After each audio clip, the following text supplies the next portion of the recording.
ഗ്രാമിക ന്യൂസിലേക്ക് സ്വാഗതം. ജനങ്ങളെ കൊള്ളയടിക്കും വിധം ക്വാറി ക്രഷർ ഉൽപ്പന്നങ്ങളുടെ വില വർദ്ധിപ്പിച്ചതിനെതിരെ കുന്നോത്തുപറമ്പ് മുതൽ ചെറുപ്പറമ്പ് വരെ സംയുക്ത സമരസമിതി പ്രതിഷേധ മാർച്ച് നടത്തി. പാനൂർ മേഖലയിലെ ടിപ്പർ തൊഴിലാളികളും ഉടമകളും ഇന്റർലോക്ക്, ഹോളോ ബ്രിക്സ് തൊഴിലാളികളും കുടുംബാംഗങ്ങളും അടക്കം 500ഓളം ആളുകൾ പ്രതിഷേധ മാർച്ചിൽ അണിചേർന്നു. ക്വാറി ഉൽപ്പന്നങ്ങൾക്ക് ജില്ലാ കളക്ടർ നിശ്ചയിച്ച നിരക്ക് ഈടാക്കുന്നതുവരെ സമരം തുടരാനാണ് സംയുക്ത സമരസമിതിയുടെ തീരുമാനം.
ഇപ്പം പഞ്ചായത്ത് തലത്തിലായാലും ഇവിടെ അധ്യക്ഷ പറഞ്ഞതുപോലെ ലൈഫ് ഭവന പദ്ധതി, അതേപോലെ തന്നെ PMA ഭവന പദ്ധതി, നമ്മുടെ റോഡ് വികസനങ്ങൾ, പാലം ഒക്കെ നമുക്ക് ഇത്തരത്തിലുള്ള ക്വാറി ഉൽപ്പന്നങ്ങൾ കൊണ്ട് നമുക്ക് അത്തരത്തിലുള്ള വികസനങ്ങൾ സാധ്യമാവും.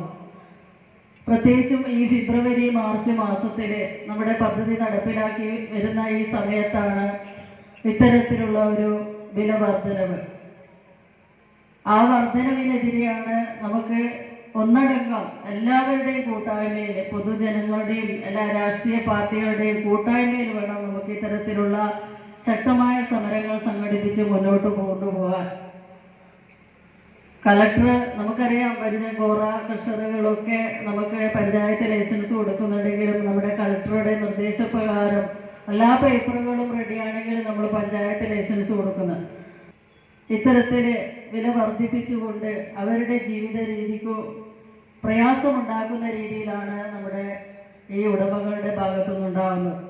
ജില്ലാ കളക്ടർ വിളിച്ചു ചേർത്ത യോഗത്തിലെടുത്ത തീരുമാനങ്ങൾ അട്ടിമറിച്ച് ക്വാറി ക്രഷർ ഉടമകൾ ഉൽപ്പന്നങ്ങൾക്ക് വൻ തുക ഈടാക്കുന്നതായാണ് പരാതി. അമിത തുക ഈടാക്കുന്നതിനെതിരെ സംഘടനകൾ നടത്തിയ സമരം കളക്ടർ വിളിച്ചു ചേർത്ത സർവകക്ഷി യോഗത്തിൽ വില ഏകീകരിച്ച് ധാരണയിലെത്തിയതോടെ അവസാനിച്ചിരുന്നു.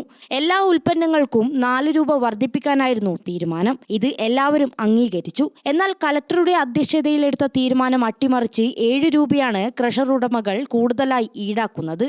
ഈ വർധന നിർമ്മാണ മേഖലയിലെയും ചെറുകിട ലോറി തൊഴിലാളികളെയും പ്രതിസന്ധിയിലാക്കിയതോടെയാണ് സംയുക്ത സമരസമിതി പ്രതിഷേധവുമായി രംഗത്തെത്തിയത്. കുന്നോത്തുപറമ്പിൽ നിന്നും ചെറുപ്പറമ്പിലേക്ക് നടത്തിയ പ്രതിഷേധ മാർച്ചിൽ 500ഓളം പേർ അണിചേർന്നു. Kunnothuparamba panchayat president K. ലത പ്രതിഷേധ സമരം ഉദ്ഘാടനം ചെയ്തു. സമരത്തിന് പൂർണ്ണ പിന്തുണ നൽകുന്നതായും ലൈഫ് മിഷൻ PMAY പദ്ധതികൾ വഴിയുള്ള വീട് നിർമ്മാണങ്ങളും റോഡ് പണികളും നിർത്തിവെക്കേണ്ട സാഹചര്യമാണ് ഇപ്പോഴുള്ളതെന്ന് ലത പറഞ്ഞു. സിമാക് കണ്ണൂർ ജില്ലാ സെക്രട്ടറി നജീബ് ചാല അധ്യക്ഷനായി. വിവിധ രാഷ്ട്രീയ പ്രതിനിധികളായ VV Prakashan, K. Lijeesh, KK Ashokan, Raveendran Kunnoth, TP Aboobacker, KP Renil, Manoj Poyilur, TP Uthaman, KTK Bineesh, drivers union ഭാരവാഹികളായ രജീഷ് കല്ലാച്ചി, മനോജൻ പാറക്കടവ് എന്നിവർ സംസാരിച്ചു. സിമാക് സംസ്ഥാന സെക്രട്ടറി മലബാർ രമേശ് മുഖ്യപ്രഭാഷണം നടത്തി. കൊള്ളനിരക്ക് പിൻവലിക്കുന്നതുവരെ സമരരംഗത്തുണ്ടാകുമെന്നും ഇത് ജനങ്ങൾക്ക് വേണ്ടിയുള്ള സമരമാണെന്നും അദ്ദേഹം പറഞ്ഞു. ഗ്രാമിക ന്യൂസ്, കൂത്തുപറമ്പ്.